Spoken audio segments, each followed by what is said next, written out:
ভাই আমাদেরকে এখান থেকে জলদি যেতে হবে, না হলে ওরা আমাদেরকে খেয়ে ফেলবে। কিন্তু ভাই আমরা এখান থেকে বাইরে যাবো কিভাবে? ভাই আমার মনে হয় আমরা যেভাবে এসেছি ওভাবেই কোনো যাওয়ার পথ আছে। তার মানে নদী দিয়ে? হ্যাঁ ওই দেখ নদী, চল জলদি। তার আগে দেখবো তুমি কি আল্লাহর ঘরটিকে বেশি ভালোবাসো নাকি এই মন্দির ঘরটিকে বেশি ভালোবাসো। যদি আল্লাহর ঘরটিকে বেশি ভালোবাসি থাকো তাহলে এই ভিডিওটি একটি লাইক করে চ্যানেলটা সাবস্ক্রাইব করে দিবে। আর যদি মন্দির ঘরটিকে বেশি ভালোবাসি থাকো তাহলে কিছু করার দরকার নেই।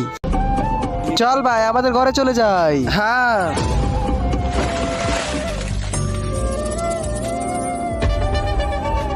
আবে ভাই আমরা তো এখনো এখানে, তোর প্ল্যান ফেল হয়ে গেছে।